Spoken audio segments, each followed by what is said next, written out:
Assalamualaikum, hai, apa kabar anda semua? Bersama saya lagi Nazir bin Abdullah.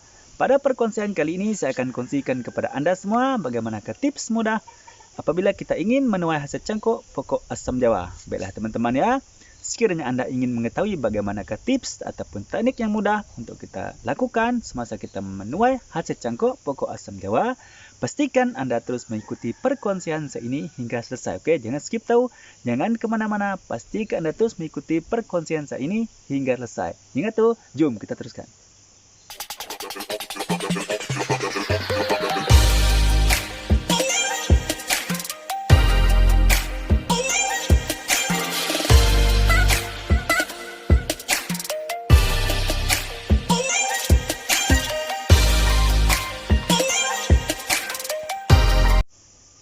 Okey, baiklah teman-teman ya.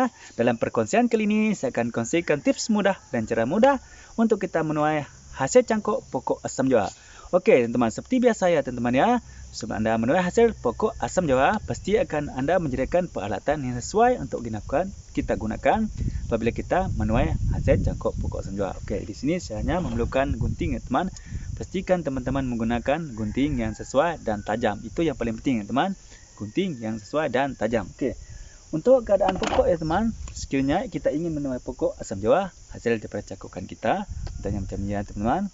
Okey, ya. Ini adalah pokok asam jawa ya teman, hasil cangkokan beberapa bulan lalu. Okey. Yang pertama, nanti saya akan kongsikan, kita tuai dulu ya. Okey, jom kita teruskan. Tambah dulu. Bismillah.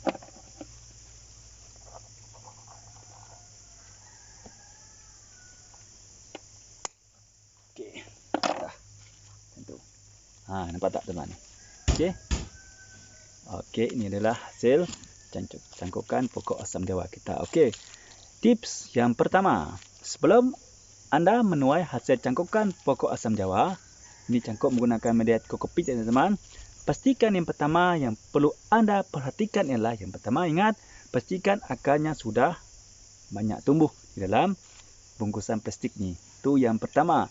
Tips yang kedua, pastikan akarnya sudah tua ya teman. Jadi akarnya sudah tua kan? Sudah ada banyak akar dalam tu. Okey. Yang ketiga, pastikan pokok tu masih segar macam ni. Masih sihat ya teman. Itu yang paling penting. Pokok tu masih sihat dan segar. Itu adalah tip yang sangat penting yang anda perlu ambil kira atau perhatikan semasa anda ingin menuai hasil cangkok pokok asam jawa ataupun pokok-pokok lainnya yang anda ingin lakukan sebagai salah satu daripada koleksi bahan bonsai anda. Baiklah teman-teman ya. Okey, selesai tips tadi kan.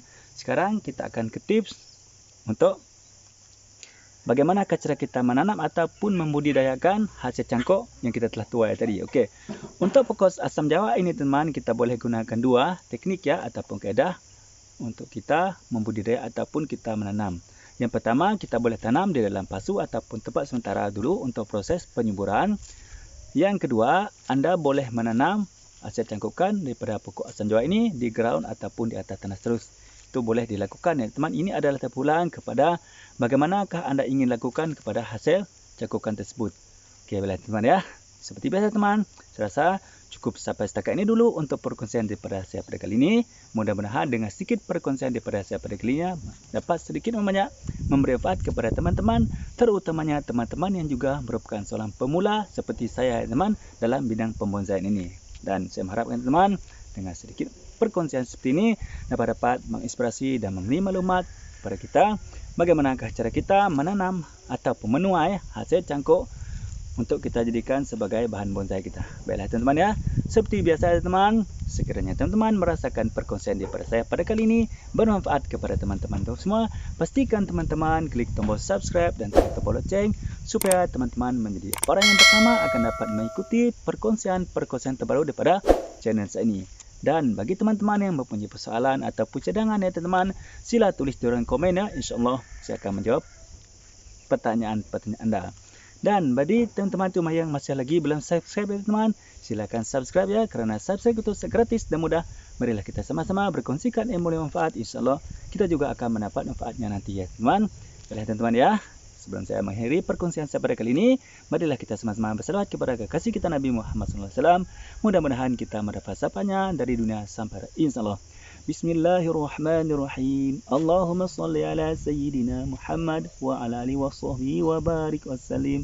Baiklah teman-teman ya, cukup sampai setakat ini dulu perkongsian daripada saya kali ini, yaitu bagaimanakah tips mudah yang perlu kita lakukan apabila kita menuai hasil cangkuk pokok apa-apa jenis pokok ya. Untuk perkongsian ini adalah pokok asam Jawa untuk kita jadikan sebagai bahan bonsai kita. Baiklah teman-teman ya, salam satu hobi, salam bonsai, bye bye.